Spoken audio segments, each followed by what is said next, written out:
Saudi TV airing a very public quarrel between some of the world's richest nations. Saudi Arabia, Bahrain, the UAE, as well as Egypt, have all cut diplomatic ties to Qatar. The conflict between Qatar and Saudi Arabia, or oftentimes referred as diplomatic conflict, since 4 Arab states led by Saudi Arabia cut diplomatic ties and transportations link with Qatar in June 2017. This is the ongoing struggle for regional influence between Qatar and the Kingdom of Saudi Arabia.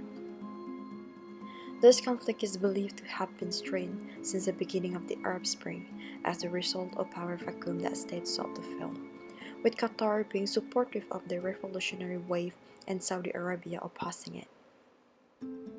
This conflict initially was triggered by the accusations and complaints charged by Saudi Arabia, the United Arab Emirates, Bahrain, and Egypt regarding to the friendliness relationship between Qatar and Iran.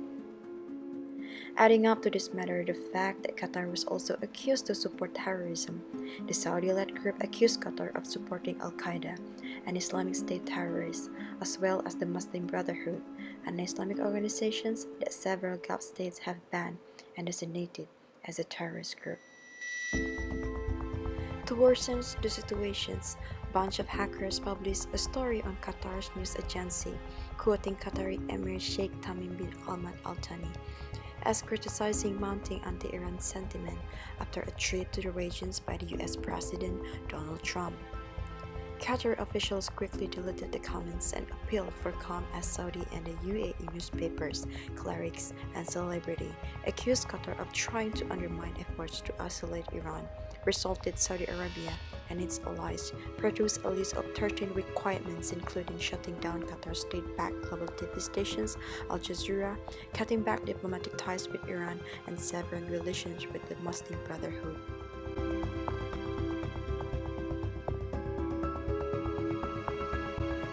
Amidst the situations, it praised the irony of Qatar deals with conflict, as it has adopted a strategy, what it is called a clean diplomacy, in order to create and maintain peace within Middle East regions, when Qatar itself turned out to be the one who is conflicting with almost the rest of states in the region. To begin with, clean diplomacy is a type of diplomacy that free from deviations and accordance to the ideals, meaning the implementations of it is based on the most suitable way along with applicable norms and rules. Within Qatar's clean diplomacy, it lies a foreign policy that emphasizing an active mediators in the process of conflict resolutions between nations. It prompted Qatar to be an active player and influential actor in the diplomacy process, both in regional and international spheres. Mediations becomes Qatar's strategy in enhancing its foreign policy to strengthen its positions within domestic and international political system. To realize its goal to become respectable mediator in both regional and international spheres, Qatar managed to continue to build connections with international system by continue participating in building world peace, placing itself as a neutral peacemaker in international and international conflicts in the Middle East. For instance, the conflict between Sudan, Yemen, and Lebanon.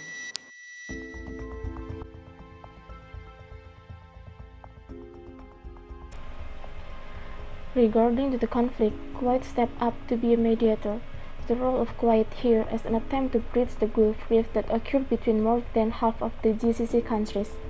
Qatar, on the one side of the rift, Saudi Arabia, the United Arab Emirates, and Bahrain on the other, especially with regards to an escalation of tensions to an armed conflict that might lead to regime change in Doha. Kuwait mediation efforts are confronted by the constant threats represented by the long duration of the crisis and the failure to reach a satisfactory settlement. This not only jeopardizes the Kuwait position but also that of the Gulf Cooperation Council, rendering the latter useless. Kuwait does not threaten any of the principal protagonists in this conflict. Kuwait mediation reflects an important culturally empathetic approach to the dispute that in these early stages can facilitate dialogue and conciliation. Because of its role in solving past disputes, Kuwait, as opposed to other state actors, is an embedded mediator. Its leadership understands the political, tribal, familial, religious, and cultural nonsense of power in the GCC region. Yet, the efforts done by Kuwait have not diminished the dispute between both parties, as from the beginning, Saudi Arabia and its cohorts were never being enthusiastic about Kuwait's mediation, since its initial objective was to force Qatar to succumb to their conditions, which later all denied by Qatar, which pointed to Kuwait's mediation to be more essential towards this conflict. Kuwait's efforts were supported by the Omani Minister of State for Foreign Affairs, Yusuf bin Alawi bin Abdullah, who visited Kuwait City. Same did British Foreign Secretary, Italian Minister of Foreign Affairs and International Cooperation, former U.S. Secretary of State, French Foreign Minister, and Turkish President. Kuwait's Emir then appointed Foreign Minister Sabah al-Khalid al-Sabah and Minister of State for Ministerial Affairs, Muhammad Abdullah al-Sabah, to conduct mediation efforts. He also was in direct contact with Saudi King Salman bin Abdul Aziz and Egypt's President Abdel Fattah al-Sisi. However, those efforts all ended in failure. The relevant methods regarding the Qatar-Saudi Arabia conflict used by Rasulullah can be traced back within the history of Hilful Fudul, the Alliance of Fudul, a pact of chivalry, or the League of Fuzul.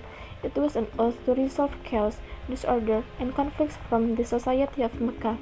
This chaos basically was the consequence of the Battle of Hijr, the sacrilegious war.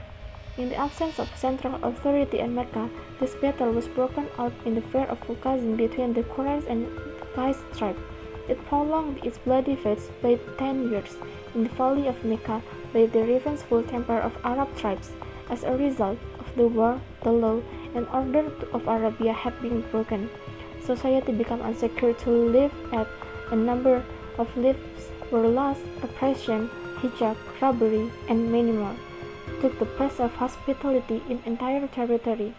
This attempt, Hilful Fudul, was unique one to ascertain peace, resolving a great variety of problems, to protect citizens from the cruelty of unjust war, as well as to minimize the conflicts between the two rivalries. It succeeded undoubtedly. By this oath, Rasulullah, being free from the war, created a third-party alliance and worked as a mediator between the two hostile oppositions. Here, he used the experienced method of unity of conscious people on the issue of humanity. As a result, with their justified advice and action, Arabia got back its peaceful society after a long time.